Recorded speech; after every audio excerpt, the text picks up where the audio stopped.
आइए बच्चों, अब देखते हैं चैप्टर 7 की एक्सरसाइज और उसका सबसे पहला question 7.1। Give the location of centre of mass of a sphere, B cylinder, 3 ring and 4 that is cube, each of uniform mass density. Does the center of mass of the body necessarily lie inside the body only? For this now, first of all, let us see these figures. Here, as it is given, this is a sphere, this is a cylinder, this is a ring, and here is a cube. So, first of all, if I talk about this sphere, then you can see this is the center of mass of sphere. It is also the geometrical center as well as center of mass. So, in case of sphere, the geometrical center itself will be center of mass because of uniform mass density. It is already given uniform mass density. Now, here is a cylinder. For cylinder, the center of mass lies on the axis. So, first of all, I have to draw an axis. This is the main axis or principal axis of the cylinder. Let me just correct it. Okay. Now, the center of mass will be at the very center of the length of this cylinder. That means here. This will be the center of mass which will be lying on the axis as well as at the very center of the length of the cylinder. As well as this is also the geometrical center of this cylinder. Now comes ring. In case of ring, let me first draw the diameter. Then here is the diameter of this ring and the center of mass will lie on the very center of this diameter. So this is center of mass of ring as well as it is the geometrical center of this ring. Now we talk about this cube. To find out the center of mass of this cube, I should draw diagonal like this. I am drawing this type of two diagonal. Here it is. Let me just correct it.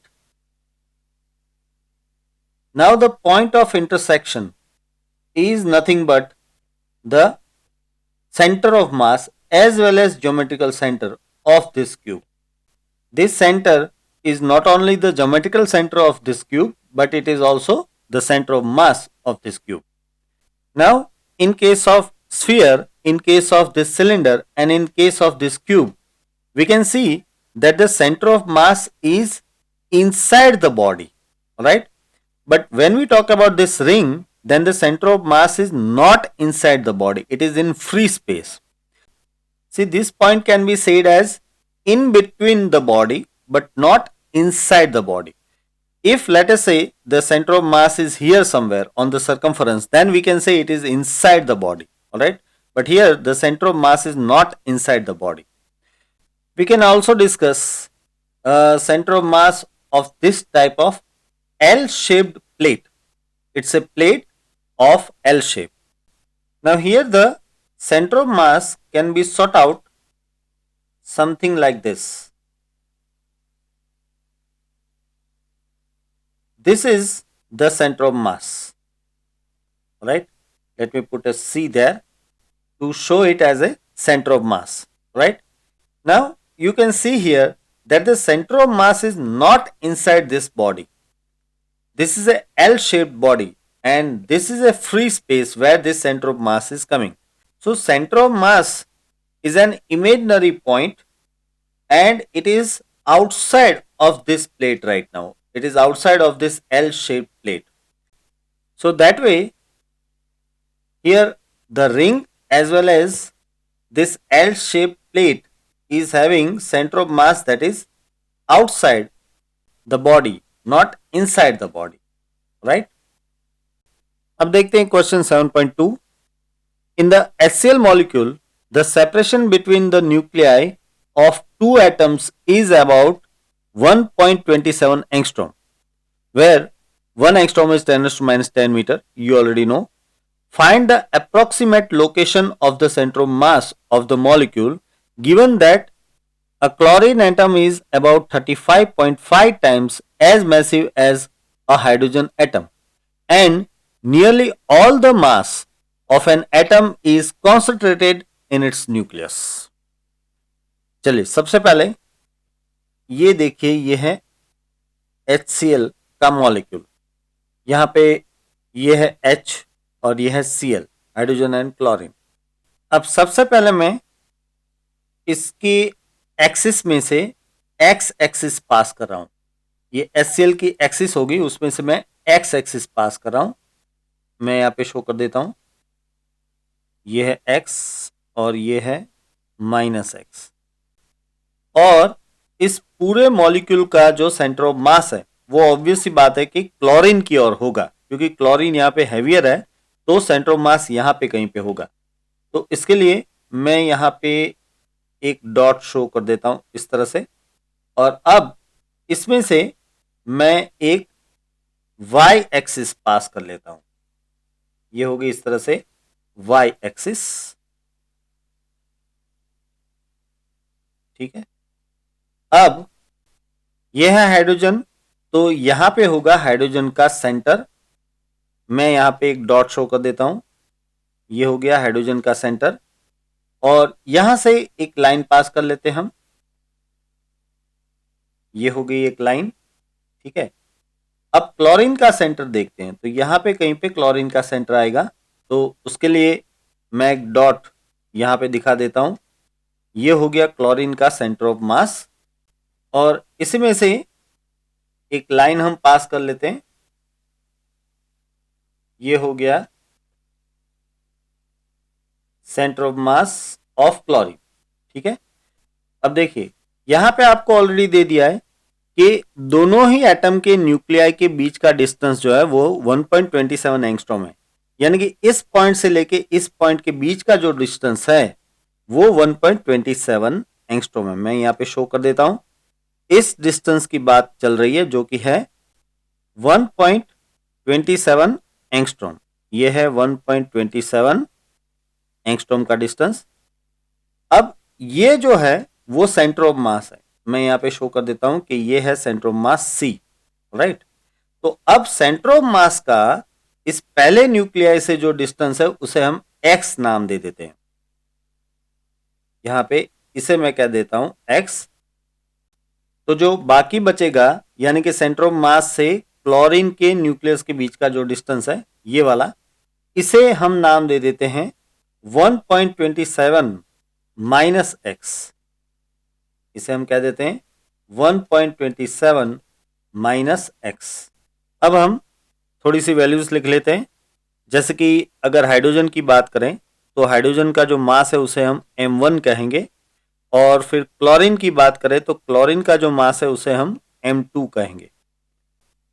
यहां पे already इस question में आपको दे दिया है कि जो chlorine का एटम है वो 35.5 टाइम्स मैसिव है, किससे? हाइड्रोजन से। तो हम लिख सकते हैं कि यहां पे m2 मास जो है वो 35.5 टाइम्स m1 मास है, और इस हाइड्रोजन का सेंटर ऑफ मास से जो डिस्टेंस है वो है x, यानी कि हाइड्रोजन के लिए जो डिस्टेंस है x1 वो है x। दरअसल हमें लिखना चाहिए -x, क्योंकि ये नेगेटिव x डायरेक्शन में है, राइट। तो x1 इजकल टू -x। फिर इसी तरह से x2 की बात करें तो x2 इज 1.27 माइनस x, ये हो जाता है x2। तो 1.27 माइनस x मैं लिख लेता हूं यहाँ पे, x2 is equal to 1.27 minus x। अब यहाँ पे फिगर में आप देख सकते हो कि ये जो सेंटर ऑफ मास है वो दरअसल ओरिजिन पे लिया हुआ है, ये है ओरिजिन O, राइट। तो इसका मतलब ये हुआ कि सेंटर ऑफ मास की x पोजीशन यानी कि XCM ये 0 हो जाएगा, क्योंकि centre of mass already origin पे है। तो अब हम सेंटर ऑफ मास के लिए XCM का इक्वेशन अप्लाई करते हैं। Now for centre of mass XCM is equal to m1x1 plus m2x2 divide by m1 plus m2।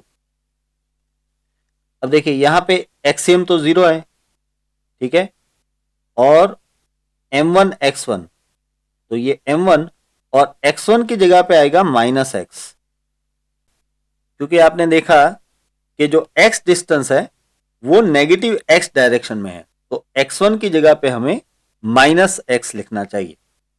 Plus अब m2 यानी कि 35.5 m1 और x2 जो कि हमने लिखा हुआ है 1.27 minus x divide by m1 plus m2 यानी अगेन 35.5 m1। अब देखिए यहाँ पे न्यूमरेटर डिनोमिनेटर में दोनों में m1 कॉमन निकल जाएगा और कैंसिल हो जाएगा, तो जो बचेगा वो इस तरह से होगा 0 is equal to -x plus 35.5 into 1.27 minus 35.5 x। यहां पे डिनोमिनेटर 36.5 हो जाएगा, बट वो लेफ्ट साइड में यहाँ पे 0 है तो कैंसल हो जाएगा। अब हम लिख सकते हैं ये है 0 is equal to -x plus 45.085 minus 35.5 x। इसे हम ऐसे भी लिख सकते हैं 36.5 x इजकल टू 45.085। तो यहां से आपको x मिलेगा 45.085 डिवाइड बाय 36.5।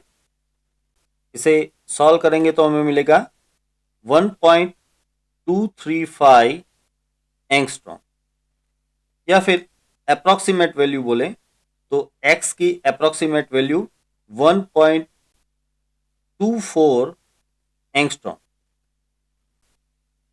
ये हो जाता है आपका answer x is equal to 1.24 angstrom. यहाँ पे आप देख पा रहे हो कि ये जो डिस्टेंस है वो ऑलमोस्ट दोनों एटम के बीच में जो डिस्टेंस है उसके जितना आ रहा है। H और Cl के बीच में 1.27 एंगस्ट्रॉम का डिस्टेंस है और ये x इजकल टू आपको 1.24 एंगस्ट्रॉम मिल रहा है, यानी कि यहाँ पे सेंटर ऑफ मास जो है वो क्लोरीन के बिल्कुल नजदीक है और हाइड्रोजन से 1.24 एंगस्ट्रॉम जितना दूर है। ठीक है, अब देखते हैं question 7.3। A child sits stationary at one end of a long trolley moving uniformly with a speed v on a smooth horizontal floor.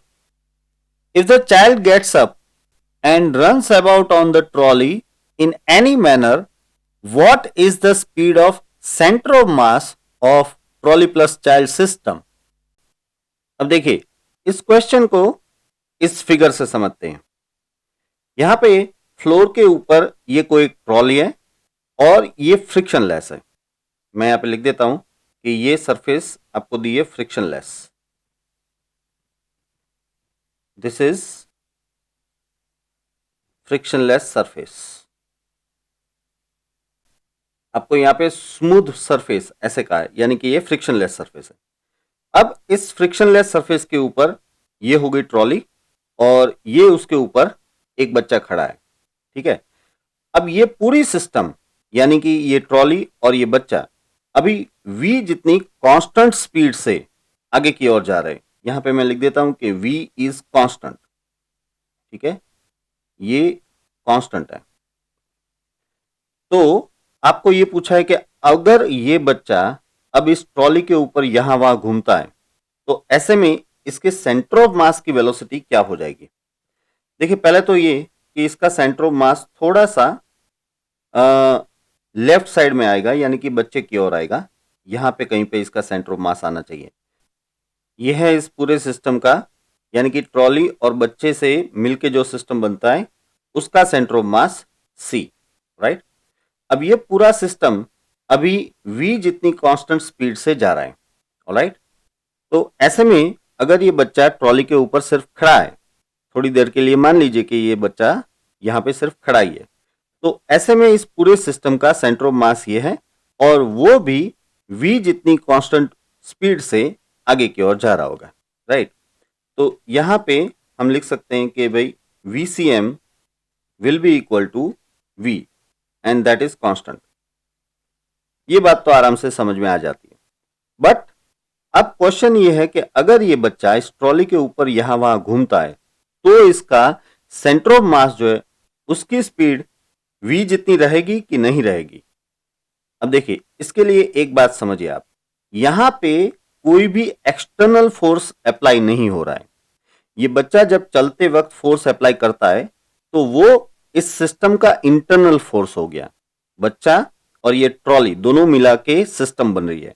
तो बच्चा अगर ट्रॉली के ऊपर फोर्स लगाता है या ट्रॉली बच्चे के ऊपर कोई फोर्स लगाती है फॉर एग्जांपल, तो वो इंटरनल फोर्स बनेगा। यहां पे कोई एक्सटर्नल फोर्स नहीं लगा रहा है, राइट। तो ये बात हम यहां पे मेंशन कर लेते हैं that here force applied by the child is internal force not external force, है ना। तो ऐसे में मैं यहां पे लिख सकता हूं that F external is 0।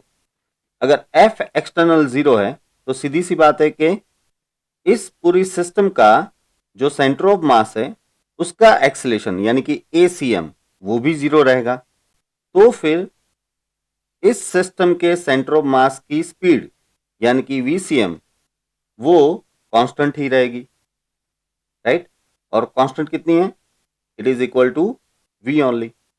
तो इस तरह से VCM जो है वो इनिशियली और फाइनली कांस्टेंट ही रह रहा है। मैं यहाँ पे ये जो लेफ्ट साइड में इनिशियल VCM है उसे VCM I लिख देता हूँ और राइट साइड में ये जो फाइनल VCM है उसे मैं VCM F लिख देता हूँ और यहाँ पे कह देता हूँ thus VCM initial is equal to VCM final and that is equal to V itself। ठीक है, देखिए यहां पे आपको कोई कंफ्यूजन ना रह जाए इसलिए एक बात मैं क्लियर कर देता हूं। क्या ये बच्चा इस ट्रॉली के ऊपर ऐसे मूव करेगा तो सेंटर ऑफ मास की पोजीशन बदलेगी नहीं? बिल्कुल बदलेगी। ये सेंटर ऑफ मास अभी आप देख पा रहे हो कि थोड़ा सा लेफ्ट साइड में है। अगर ये बच्चा यहां पे आ जाता है, यहां पे राइट एंड पे आ जाता है तो सेंटर ऑफ मास थोड़ा सा राइट साइड में आ जाएगा। तो सेंटर ऑफ मास की पोजीशन बदलेगी लेकिन पूरी सिस्टम की स्पीड इस तरह से बदलेगी जिससे सेंटर ऑफ मास की स्पीड जो है वो कांस्टेंट ही रह जाए। समझो आप, फॉर एग्जाम्पल जब बच्चा यहां पे राइट साइड में जा रहा होगा तो ये सेंटर ऑफ मास जो है थोड़ा सा ऐसे आगे शिफ्ट होगा, इस तरह से आगे शिफ्ट हो रहा होगा, राइट। तो ऐसे में ट्रॉली की स्पीड जो है ना वो कम हो जाएगी तो सेंटर ऑफ मास की स्पीड वही v जितनी हो जाएगी। यानी कि ट्रॉली की स्पीड इस तरह से कंपनसेट होगी ताकि ये सेंटर ऑफ मास की स्पीड जो है वो v जितनी कांस्टेंट ही रहे। ठीक है, अब देखते हैं question 7.4। Show that the area of the triangle contained between the vectors vector a and vector b is 1/2 of the magnitude of a cross b। Vector a cross b, यहां पे सभी में मैं वेक्टर दिखा देता हूं, vector a and vector b। देखिए इस क्वेश्चन को इस फिगर से समझते हैं। यहां पे ये है वेक्टर a और ये है वेक्टर b, ऑलराइट, और यहां पे एंगल बन रहा है इसका थीटा। तो अब अगर इस दोनों वेक्टर से हम ट्राइंगल बनाएं, मैं दिखाता हूं आपको, यहां पे इस तरह से ये बन रहा है ट्राइंगल। अब ये AOB ट्राइंगल बन गया। तो आपको ये पूछा है कि ऐसा प्रूव कीजिए कि ये जो ट्राइंगल बन रहा है उसका जो एरिया है वो A क्रॉस B के मैग्नीट्यूड से हाफ होता है। तो यानी कि हमें इसका एरिया फाइंड करना पड़ेगा। अब सबसे पहले मैं इसकी हाइट फाइंड कर लेता हूं। देखिए इस तरह से यहाँ पे हमें मिल जाएगी हाइट, इस हाइट को कह देते हैं हाइट h, राइट। अब देखिए इस ट्राइंगल के लिए ये हाइट h जो है वो अपोजिट साइड है, और आप जानते हो कि opposite side is equal to hypotenuse into sine theta. तो यहाँ पे हाइपोटेनियस है a और sine theta, h is equal to a sine theta, ठीक है। अब इससे हम इस ट्राइंगल का एरिया फाइंड कर सकते हैं। चलिए यहाँ राइट साइड में लेते हैं, एरिया ऑफ द ट्राइंगल, कौन सा ये triangle A O B is A is equal to 1/2 base into height. Equation आपको पता ही है। अब देखिए यहाँ पे बेस यानी बी ही है, राइट। बेस यानी कि वेक्टर बी का मैग्नीट्यूड, तो वो बी आएगा, और height h is equal to a sine theta हो रहा है, ए साइन थीटा, ठीक है। अब इसे मैं ऐसे लिख सकता हूं 1/2 और ये ए बी साइन थीटा, है ना। अब समझिए ये ए बी साइन थीटा क्या होता है। ये होता है वेक्टर ए और वेक्टर बी के क्रॉस प्रोडक्ट का मैग्नीट्यूड, यानी कि mod of A cross B, है ना। तो ये आ गया answer, that here the area of triangle AOB is half of the magnitude of A cross B, ठीक है। अब देखते हैं question 7.5। Show that vector A dot vector B cross C is equal in magnitude to the volume of a parallelepiped formed on the three vectors vector A, B and C। इसके लिए पहले figure form करते हैं। देखिए ये है x Y coordinate और ये है इसके ऊपर पैरेललेपाइपेड, जो कि मैंने वेक्टर ए बी और सी से बनाया है। ये है वेक्टर ए, ये है वेक्टर बी और ये है वेक्टर सी। तो यहाँ पे ये वेक्टर ए, वेक्टर बी और वेक्टर सी इस पैरेललेपाइपेड की साइड्स हैं, ठीक है। और इसका जो वॉल्यूम बनता है वो volume A dot B cross C के मैग्नीट्यूड जितना होता है, ऐसा आपको प्रूव करना है।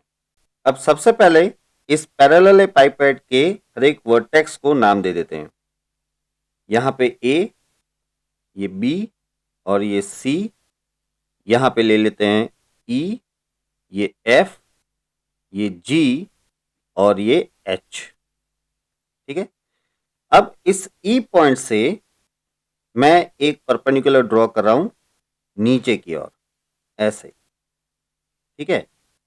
इस तरह से यहाँ पे नीचे मैं पॉइंट को नाम दे देता हूं, लेट अस से एम नाम दे देते हैं, इस पॉइंट को नाम दे देते हैं एम। तो यहाँ पे ई एम जो है वो इसकी हाइट है, पैरेललेपाइपेड की हाइट एच हो जाती है ये। तो यहाँ पे हम लिख लेते हैं हाइट एच। यहाँ पे जो एंगल है वो है थीटा, ठीक है। तो एक बात आप देख पा रहे हो, that here small h will be equal to a sine theta, है ना। यहाँ पे ये राइट एंगल ट्राइंगल बन रहा है, तो ये इसकी अपोजिट साइड है और ये हाइपोटेनियस है, तो h is equal to a sine theta मिलता है आपको। अब दूसरी बात, यहाँ पे ये जो बेस है OABC, इसका एरिया हम फाइंड करते हैं। देखिए मैं इस एरिया की बात कर रहा हूं,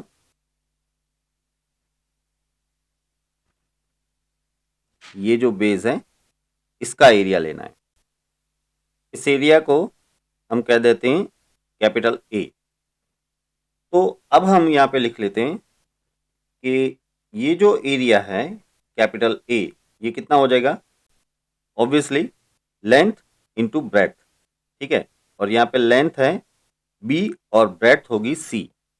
तो मैं यहाँ पे लिख लेता हूँ area A will be equal to B C, है ना। क्योंकि ये जो बेस है वो या तो स्क्वायर होगा या तो रेक्टेंगल होगा, तो ऐसे में इसका एरिया लेंथ इंटू ब्रेथ यानी कि बी इंटू सी जितना हो जाएगा, ठीक है।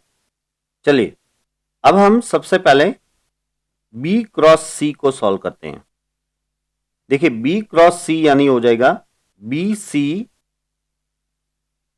Sign 90 and caret N. समझिए यहां पे हमें साइन थीटा में जो थीटा लेना होता है वो वेक्टर बी और वेक्टर सी के बीच का एंगल होता है। अब यहां फिगर में देखिए ये है वेक्टर बी और ये है वेक्टर सी, ये दोनों ही परपेंडिकुलर होंगे क्योंकि अभी मैंने आपको कहा कि ये जो बेस है वो या तो रेक्टेंगुलर होगा या तो स्क्वायर होगा, तो इसलिए यहां पे मैंने साइन 90 ले लिया। और ये जो कैरेट एन है, ये कैरेट एन यूनिट वेक्टर है जिसकी डायरेक्शन हमेशा बी और सी से बनने वाले प्लेन के परपेंडिकुलर होगी। यानी कि ये बी और सी से बनने वाला प्लेन है तो उसके परपेंडिकुलर यानी कि वाई डायरेक्शन में दरअसल ये यूनिट वेक्टर कैरेट एन आएगा। मैं यहां पे कैरेट एन को शो भी कर देता हूं, इस तरफ आएगा कैरेट एन। अब क्योंकि ये कैरेट एन वाई डायरेक्शन में है तो इसे हम कैरेट जे कह सकते हैं, है ना। तो अब मैं लिख सकता हूं इसे बी सी कैरेट जे। अब हम लेते हैं vector A dot vector B cross C. अब समझिए यहां पे अब मैं लिख पाऊंगा this is vector A dot B C caret J. ठीक है, तो अब हम डॉट प्रोडक्ट के रूल के मुताबिक लिख सकते हैं कि ये हो जाएगा A B C cos alpha. यहां पे अल्फा क्या है? अल्फा है वेक्टर ए और कैरेट जे के बीच का एंगल। देखिए ये है वेक्टर ए, फिगर में देखिए ये है वेक्टर ए और यहां पे आएगा कैरेट जे, तो उन दोनों के बीच का जो एंगल है उसे मैं नाम दे देता हूं अल्फा। ठीक है, ये हो गया अल्फा। तो यहां पे कॉस के साथ वही अल्फा मैंने लिया है, लेकिन जरा फिगर में देखिए ये अल्फा जो है वो 90 माइनस थीटा होगा। मैं यहां पे ऊपर लिख देता हूं that alpha is 90 minus theta. Right, तो इस अल्फा की जगह पे हम ले लेते हैं अब 90 माइनस थीटा, यानी कि cos 90 minus theta, but cos 90 minus theta is sine theta. तो अब हम लिख सकते हैं इसे B C and then this is A sine theta. इस तरह से लिखने का एक पर्पज है। देखिए बी सी यानी कि area A and A sine theta यानी कि हाइट एच, है ना। बी सी एरिया ए है और ए साइन थीटा हाइट एच है। तो अब ये आपको क्या मिल रहा है जरा देखिए, ये पैरेलल पाइपेट का एरिया कैपिटल ए है और इसकी हाइट स्मॉल एच है। तो area of the base and multiplied by height H is nothing but the volume of the parallelepiped. तो अब हम यहां पे कह सकते हैं thus vector A dot vector B cross C is equal to volume of the parallelepiped. Right, तो इस तरह से आपको ए डॉट बी क्रॉस सी का मैग्नीट्यूड इस पैरेलल पाइपेट के वॉल्यूम जितना मिल जाता है। राइट, तो इसी के साथ बच्चों ये लेक्चर मैं यहाँ पे समाप्त करता हूँ और इन सारे न्यूमेरिकल्स की पीडीएफ की लिंक डिस्क्रिप्शन में होगी, आप उसे डाउनलोड कर सकते हो। So here with Anshuman Baldania is signing off. Take care.